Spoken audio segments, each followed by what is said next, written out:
Welcome to another video lecture by Utkar Digital Classes. I am your tutor for the course, and today we are going to discuss Modern Physics Part 2. The important topics that will be discussed in this lecture are semiconductors and electronics, logic gates, and principles of communication. Let's begin our lecture by discussing the first topic, which is semiconductors and electronics. To discuss about semiconductors, we need to know what the energy bands in solids are. In the previous lecture, I talked about how in an isolated atom, the electrons are present with distinct energy levels. Now, when the atoms are not isolated but present inside a solid, there is an interaction amongst each other, and due to this, the energy levels get splitted into different energy levels. So, to study the energy band diagrams in a solid, there are certain key terms that come into play, which are energy bands, valence band, conduction band, and the forbidden energy gap. These can be easily depicted by a very simple diagram that you guys might have seen before. So this diagram is of band energies, band energy in electron volts. Now what you see in this diagram are there are different bands. Bands are a group of energy levels. So if I wanted to make the band, if I wanted to make the energy levels of, let's say, a hydrogen atom, then in that case we were making shells. So there were energies which were distinct, E1, E2, and so on. And transitions are possible between these energies. But as you know, in the case of hydrogen, there were no energy levels in between. There were distinct energy levels at E1, E2, E3, and so on. Now in this solid, there are multiple electrons, and then there are multiple interactions. So you get bands of energies. For example, I get a band of energies here. There are many energy levels inside it. Similarly, I get a band of energies here. Okay, and then there are no energy levels in this region. I will call these as the conduction band. I will call these as the valence band, and I will call this energy gap between the conduction and the valence to be Eg, or the forbidden energy gap. So as it is clear from the definitions that I have given, energy bands are a range of energy possessed by electrons in the solid. A valence band is the range of energies possessed by valence electrons. Valence electrons are basically electrons that are bound to the atoms. And conduction band consists of the range of energies possessed by free electrons in the solid. So what you can see from it here is the conduction that is there in the system is due to free charge carriers, and the electrons or the holes that are present in the valence band do not contribute to the current. From this diagram, there are multiple things that we can learn. We can classify solids as conductors, insulators, and semiconductors. And how do we do that? If my let me draw the conduction and valence bands properly.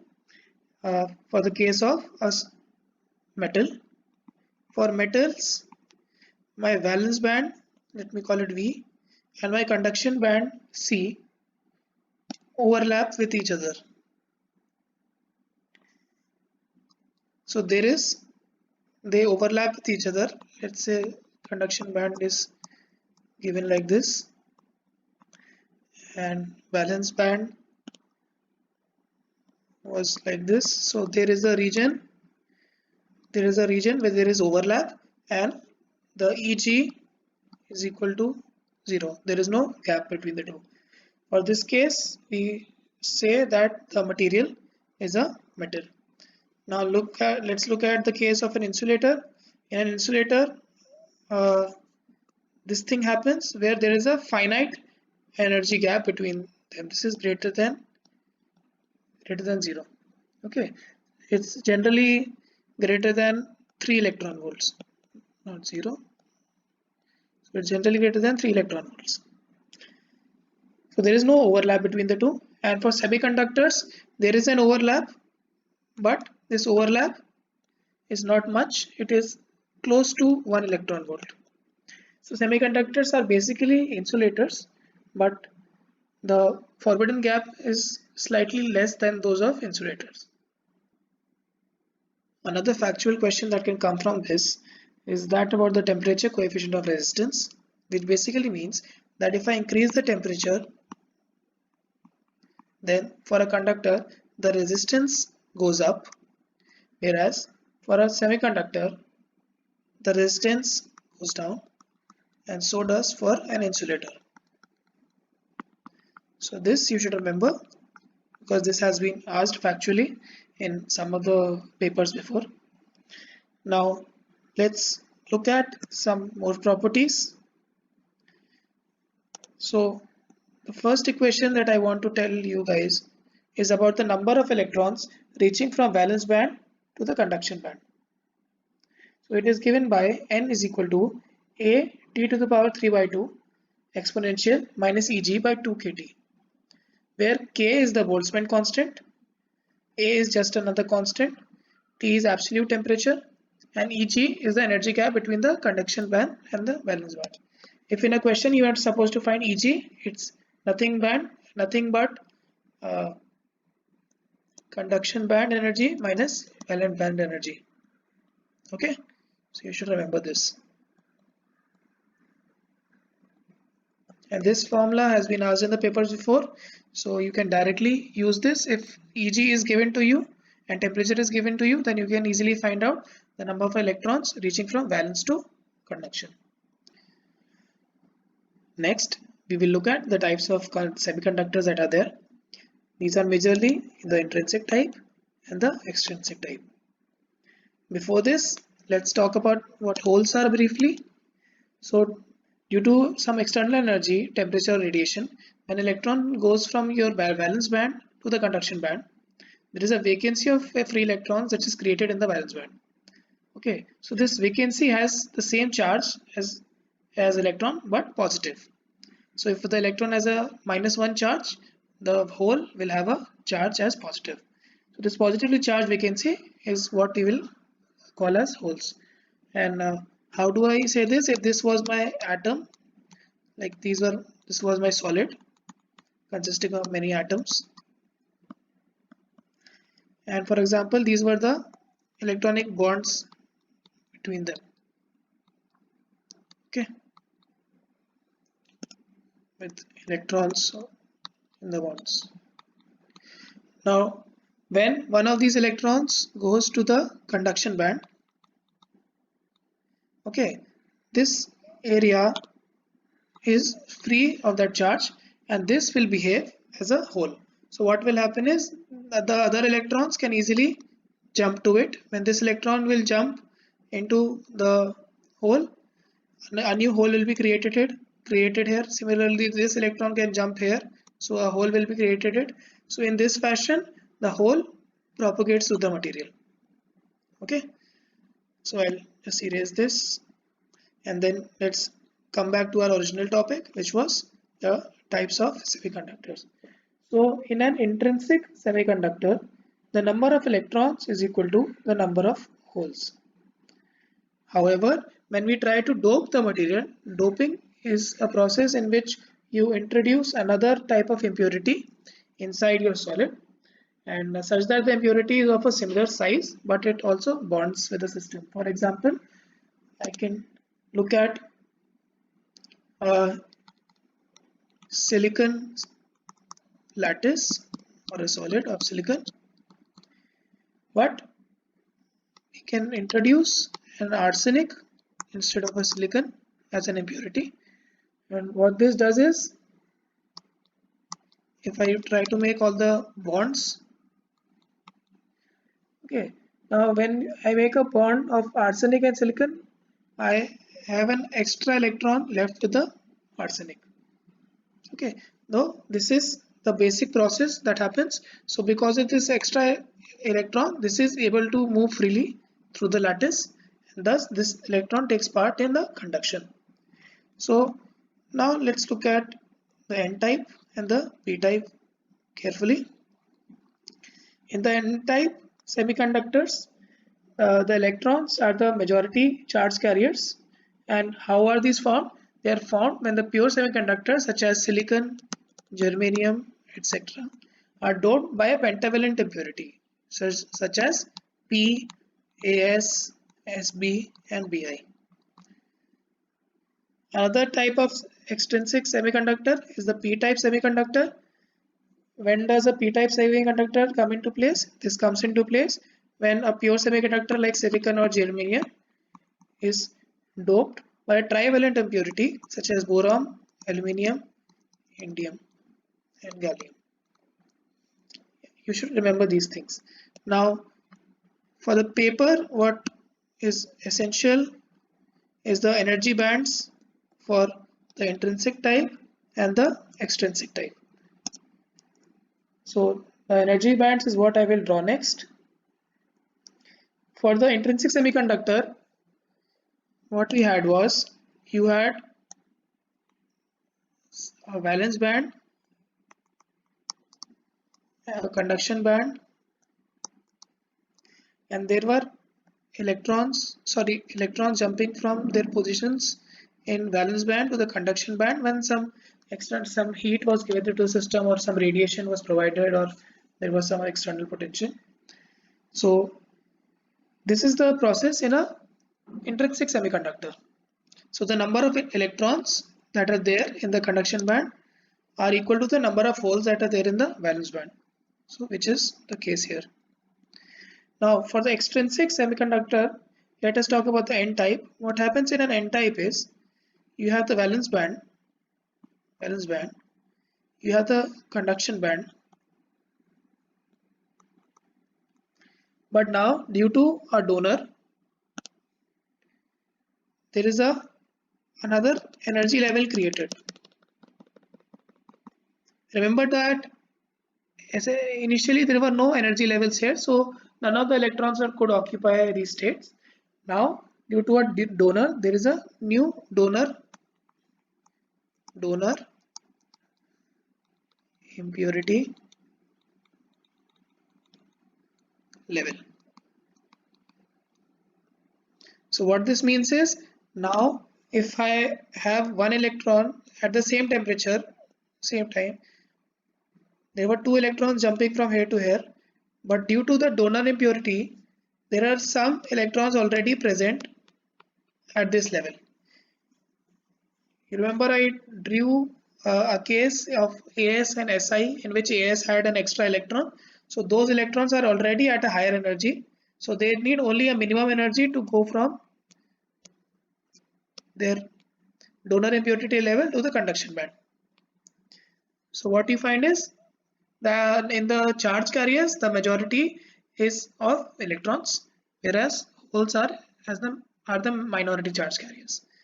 When you similarly take a look at the p-type semiconductors, what you find is there is a valence band, there is a conduction band. Now in this case, the acceptor impurity level is there. This is known as the acceptor level or acceptor impurity level. Now what this means is I have electrons jumping from here from the valence band to the conduction band, but there is a transfer of electrons from the valence band to the acceptor level as well. What this means is my acceptor impurity level leads to a creation of more holes in the valence band, and that is why the number of majority charge carriers are holes in this system. With the basics covered, we can go and look at some of the formulas that are essential. So for intrinsic semiconductors, the number of electrons is equal to number of holes is given by Ni. which comes from the mass, something known as the mass action law, which depends on the equilibrium rate of generation of charge carriers and the recombination of charge carriers in the system. So you should take a note of this. This is essential for the paper. Also, we know that the number of electrons into the number of holes is equal to the Ni square.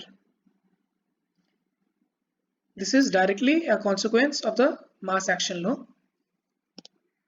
The third equation is about the conductivities of the system. So the net conductivity of the semiconductor is a summation of the conductivities of electrons and holes. Now, how do you calculate the conductivity of an electron or a hole or any charge carrier? It is nothing but the number of electrons into the charge into the mobility. Similarly, for holes, you have the number of holes, the charge of the hole, and the mobility. Okay, so you should remember this equation as well for the paper. Okay. Next, we briefly discuss the PN junction. The PN junction basically is a p-type semiconductor joined to a n-type semiconductor. As I told you in the previous discussion, the p-type semiconductor has the majority charge carriers as holes, and for the n-type semiconductor, the majority charge carriers were electrons. Okay, when you fuse them together, this junction is known as a depletion region. I'll explain how it is formed. So if there is a higher concentration of holes on the left side, and so what will happen is there will be a diffusion of holes from the left side to the right side. Similarly, there is the higher concentration of electrons on the right side, so electrons will start to move from right side to the left side. Now there is a region, this entire space is consisting of atoms in a solid.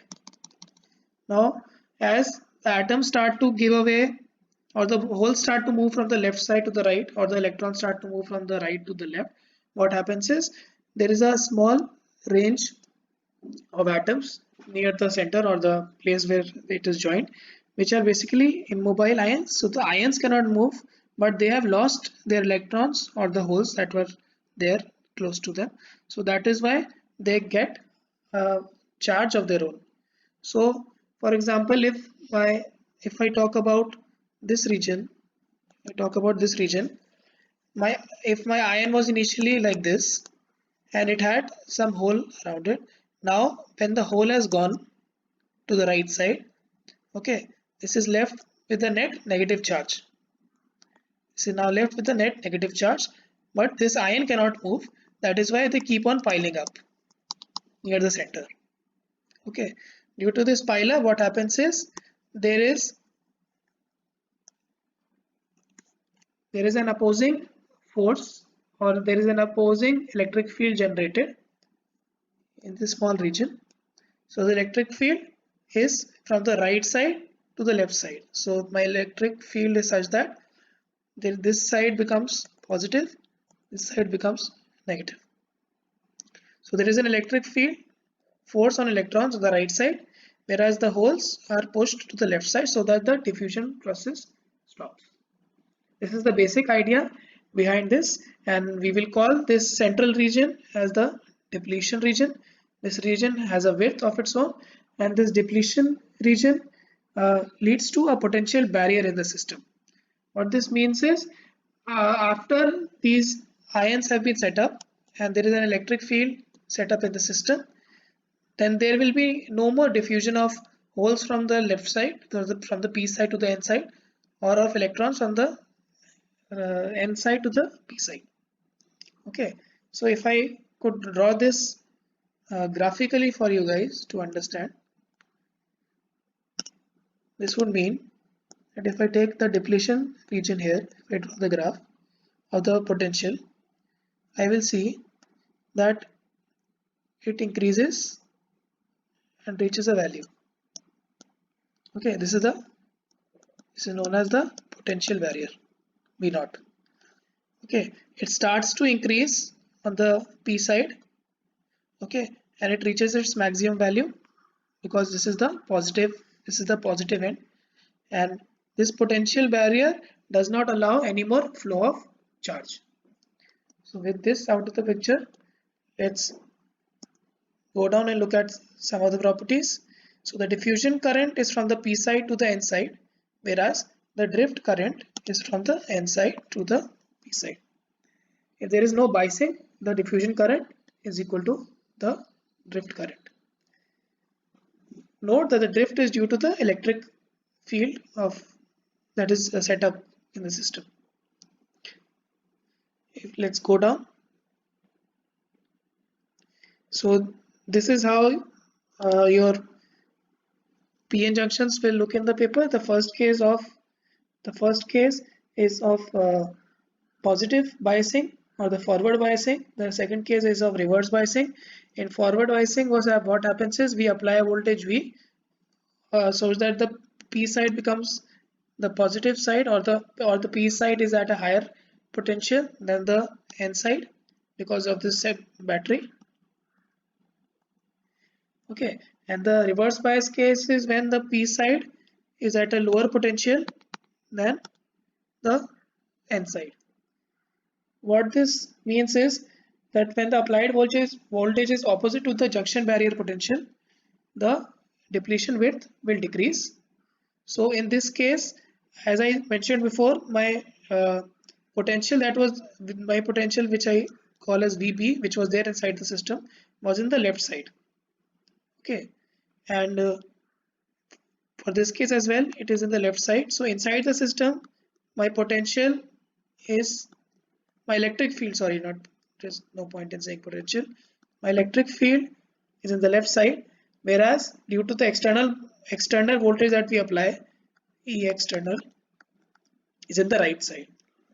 Now EB is stopping the motion of any electrons or holes in the system, while E external is trying to push them or trying that the motion takes place. So as soon as my E external becomes greater than EB, which is EB is the barrier electric field or the barrier which leads to the barrier potential, then I will get a current flow in the system. Okay, so what we see is in the forward bias condition, my E external is in the opposite direction of EB, so you get a current flow after a certain value. For the reverse bias condition, however, the situation is a little different. What happens in the reverse bias condition is that my external electric field is in the same direction of the electric field that is set up inside the system. So they basically add up and they increase the potential barrier, or they further restrict the motion of charge carriers in the system. This will be clear when we go down and look at the characteristics of a PN junction. First of all, a PN junction or a PN junction diode will be given by this system. They gave this symbol in the paper. Let's look at the characteristics quickly. This is the diagram between the I and V. What we see is when we start to forward bias it till some value, there is very little current in the system, and after a point A, which is the barrier voltage, so around the barrier voltage will be around 0.2. After the barrier voltage, the current starts to increase. So what we can infer from this graph is my barrier voltage or the depletion voltage that is there in the system is close to 0.2, and after my V external, as soon as it becomes greater than VB, my current starts to shoot up. Okay, this is for the forward bias case. Now if you take the case of reverse bias, what you see is my current does not increase at all, because till around some voltage which is known as the breakdown voltage, or at the breakdown voltage the bonds basically start to break, and then there is a sudden surge in the current. But for all the practical purposes, from 0 volts to around 15 volts, there is practically no current in the system. Having discussed that, we will start our next topic, which is rectifiers. Before discussing about rectifiers, let me briefly tell you that in systems there will be a current through the diode, and the symbol that I mentioned can be replaced by a symbol of the cell. For example, if this was the symbol of the diode, this was my P side and N side, P side, N side. So there is basically a barrier voltage, right? So I can equivalently write this as a cell of 0.7 V, or I can even write this is for a real diode. For a ideal diode, we assume that this V is equal to 0 in a wire when this happens. Okay, there is one more equation that I should mention that sometimes comes in the paper, but it's not that essential. The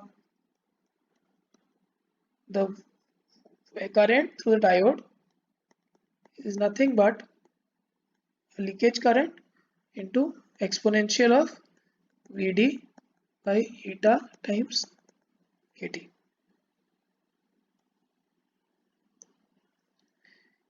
Here I naught is known as the leakage current. Eta is a factor and it's generally taken to be 1. So this is the equation that you should remember. K is your Boltzmann constant, T is temperature, and your Vd is nothing but the depletion voltage. With this in mind, let's discuss rectifiers in brief. Rectifiers are basically devices which are used to convert AC signals to pulse-like DC signals. So if I give an input signal, which is an AC waveform, V versus T, and I pass them through the rectifiers, whether it is half wave, full wave, or a bridge rectifier, I look at waveforms like these. So let's look at the half wave rectifier first. You have a diode attached here, you have a load resistance, and you have a transformer which is a step down transformer. It is something of the sort of the ratio 10:1. What you find here is that the negative parts of V have been excluded, so it's no more alternating. So what an AC means is it's alternating its sign, it's going from positive to negative, and after the rectification process you only get the positive half cycles, or if you arrange the diode in a different way, you will only get a negative half cycle. But the main point is the signs do not change. If this is a positive sign, this is a negative sign. So after the rectification process, the signs remain the same. All these are positive. The basic principle behind rectification is that when a diode is connected in forward bias, it gives some minute resistance due to the barrier potential, but more or less current flows through the system. But if a diode is connected in reverse bias, then the resistance that offers is very high, and thus the current flowing through the system is practically zero. Okay, so when you have a diode in reverse bias, no current flows through the system. Now let's look at what happens in a rectification cycle. So for the positive, let's look at the first case. For the positive half cycle, for this portion of the cycle, the diode is forward biased. This is positive, this is the negative. Diode is forward biased, and that is why current passes through the system. But as soon as the negative half cycle comes, what this does is this side becomes negative, this side becomes positive. So my diode becomes reverse biased, and in the reverse bias cycle, this portion is excluded. The same logic applies to the full wave center tap and the bridge rectifiers. So what happens in all these cases is similar. I'll call this my diode as D1 and D2. What happens here is in my forward bias, when my positive half cycle is there, so my D1 is forward bias, so the current will pass through this one. But as you can see, my D2 becomes reverse biased in this case, so D2 does not allow any current to pass. Okay. However, in the reverse bias case, sorry, or in the reverse half cycle, what we see is this becomes negative, this becomes positive, and due to this, a current passes through D2 because D2 is forward bias now, and no current passes through D1. But still, only the positive half cycle is included. So what happens is, for this waveform, you get the output waveform of this sort. So basically, this negative one is flipped around. Okay, and something similar happens in the next one as well, which is known as the bridge rectifier. If I call these diodes as D1, D2, D3 and D4, it again works on the same principle. And what we see from here is, if I look at the output waveform of a bridge rectifier, which is similar to that of full wave. So in this one, for the first case, my D1 and D2 are forward biased. For this case, my D3 and D4 are forward biased. So as soon as my diodes become forward biased, they allow the current to flow through the system. What you guys should remember from this is, what happens to the frequency here and what happens to the frequency here. Okay, the frequency should be kept in mind because they have been asked factually in the papers before. Now, some things that you should remember from this topic are, first of all, the peak load current of the three systems: half wave, full wave at central tap, and bridge rectifier. The peak current is given by V in, which is the V coming in, or the input voltage, divided by RD plus RL, where RD is resistance of the diode plus RL is the resistance of the load. Okay, this is same for half wave rectifier and full wave rectifier. However, for the bridge rectifier, this becomes 2RD because in the bridge case there are two diodes acting together. Okay, if you look at the IRMS, which is the root mean square current, you see that for the half wave case it's Im by 2, which is peak load current divided by 2, and for the rest, for the full wave cases, it's Im by root 2. Similarly, if you want to find the DC current, it's given by Im by pi, and for the full wave it's given by 2m by pi and 2im by pi. A few other important formulas from this topic are that of the form factor F, which is given by IRMS by IDC. For a full wave rectifier, it is pi by 2 root 2, and for a half wave rectifier is pi by 2.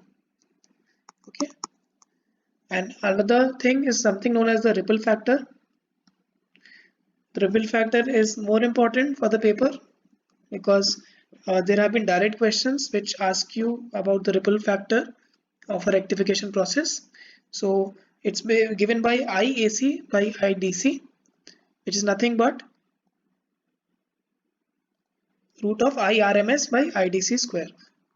If I want to write this in another way, I can write that my ripple factor is equal to root VRMS divided by V average square minus 1. Now let's look at some questions from the topics that we have discussed till now. These questions are from previous year's papers. So the first question is in front of you. In a full wave rectifier circuit operating from 50 Hz mean frequency, the fundamental frequency in the ripple would be what? So the mains frequency is nothing but the input frequency that you give. So I'll just make the input frequency. This is my V versus T graph. This is for the input voltage. Now this is the full wave rectifier circuit. So the full wave rectifier circuit, you saw that my output waveform will be like this. Just to compare it to the half wave rectifier case, for my half case, my output was like this. So what they're asking is the fundamental frequency in the ripple would be what? So for a full wave, you will have the frequency. If the frequency for this system was f, the frequency for this system has become twice of f. And for a half wave rectifier, the frequency remains the same. How do you see the frequency? Basically, you can easily see the time period from this case. My time period here is repeating after the same motion is repeating here.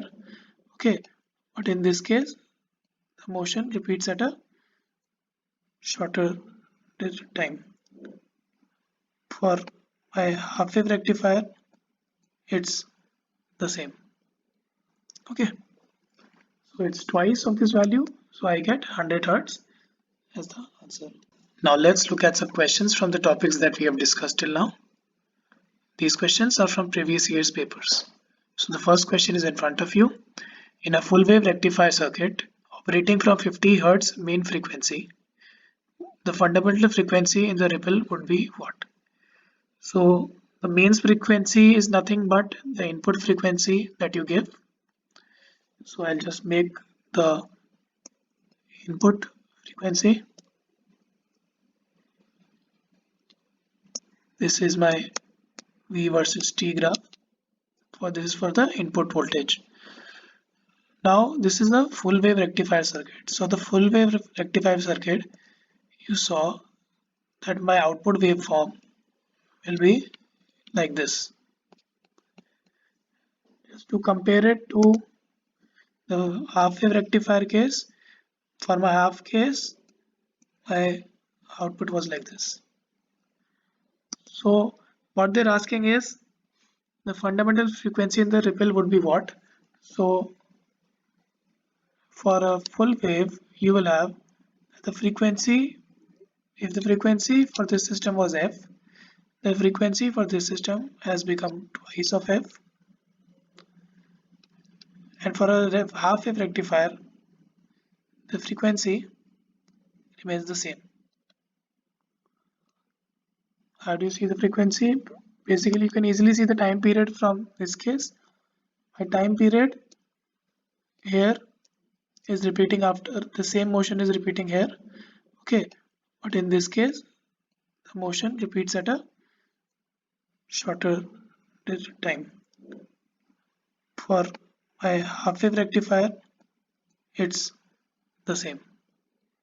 Okay, so it's twice of this value, so I get 100 Hertz as the answer. The second question is in front of you. The circuit shown below contains two ideal diodes, each with a forward resistance of 50 ohms.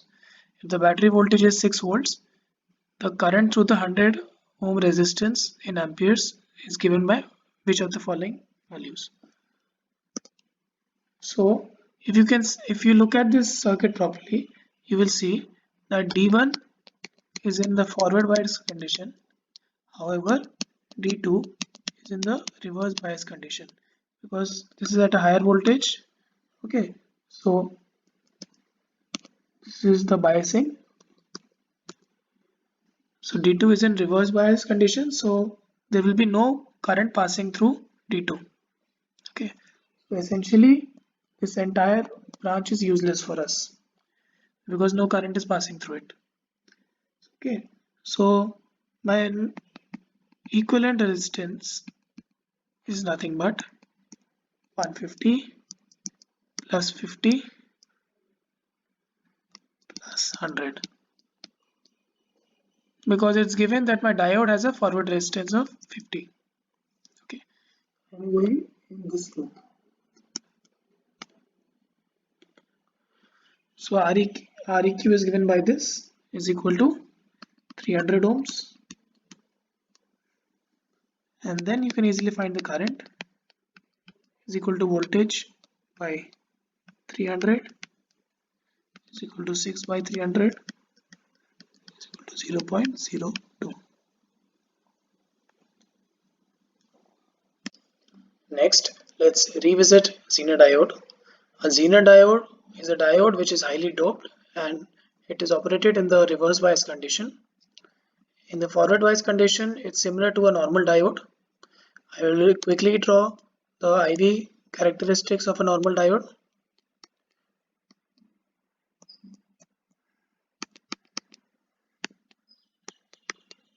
Okay, so as you can see from the IV characteristics, in the forward bias region, we had something like this.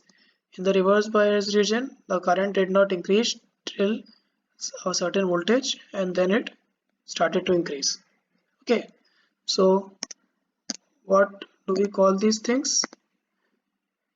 This point, the point is termed as knee current and the corresponding voltage is knee voltage. Now Zener diode is used to regulate the voltage across whatever load is applied. So how is it used? You take a Zener diode and you apply it parallel to whatever load is in question. Load is your machine or your application appliance that you're using at your home.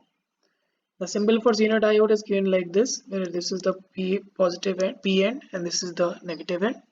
As you can see here, it's being applied in a reverse bias condition. So what will you be using in the examination?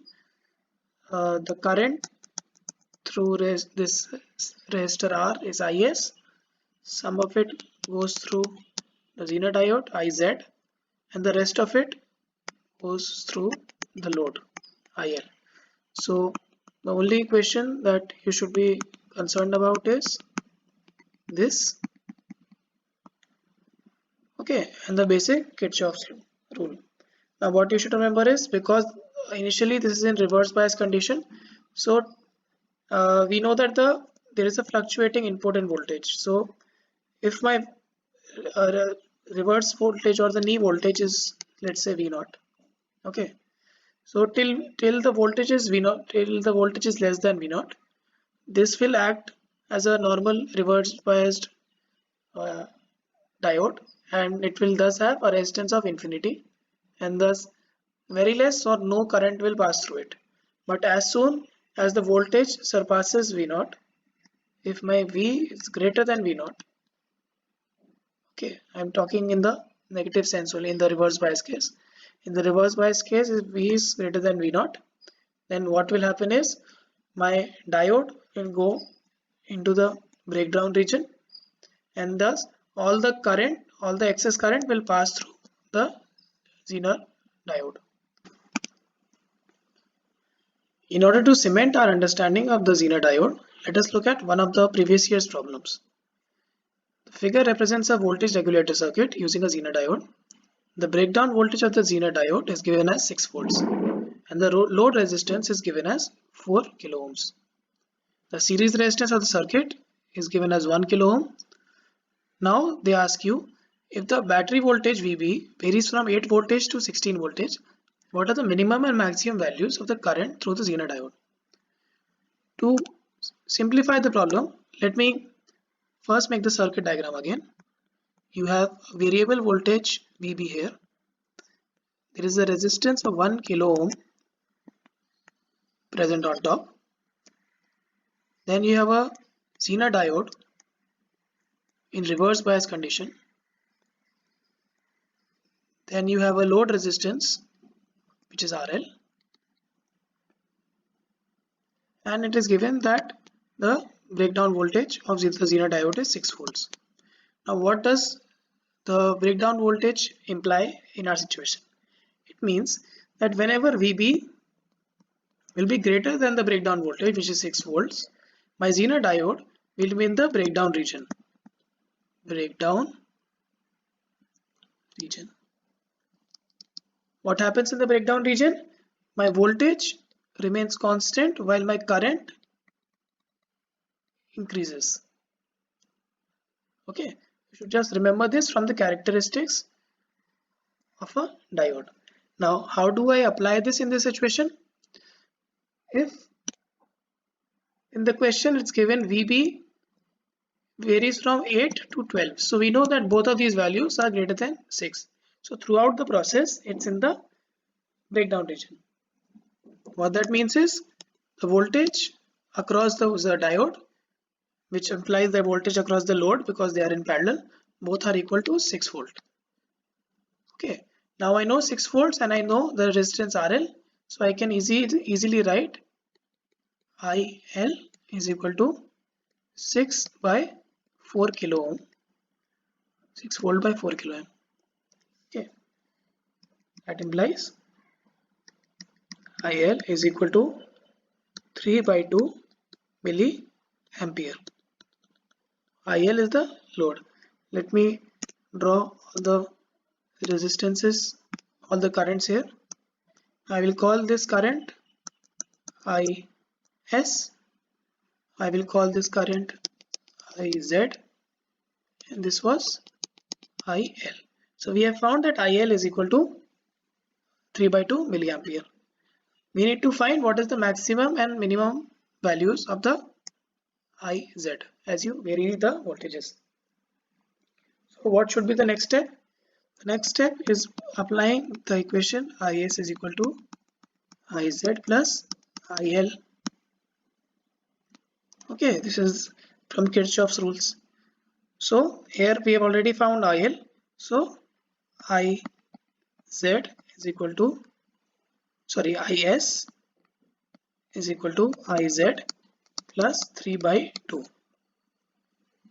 So I'll go and mark this on the graph on the circuit. This is IZ plus 3 by 2. Now we need to find IZ.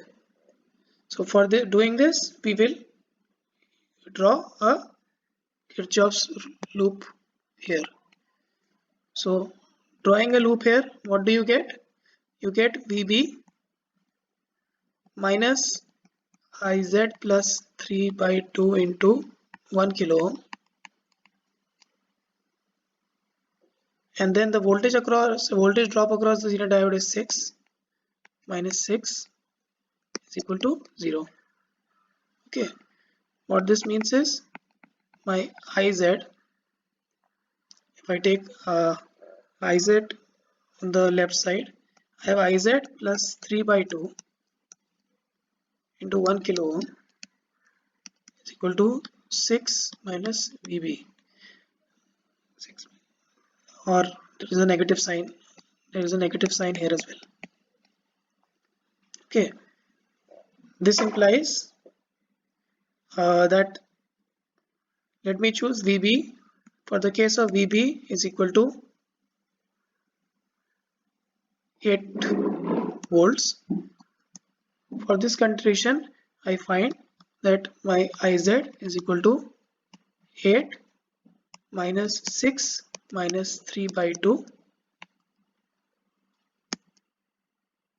which is equal to half, is equal to 0.5 milliamperes. Okay, and for VB chosen to be 16 volts, I find my IZ to be equal to 16 minus 6 minus 3 by 2 is equal to 8.5.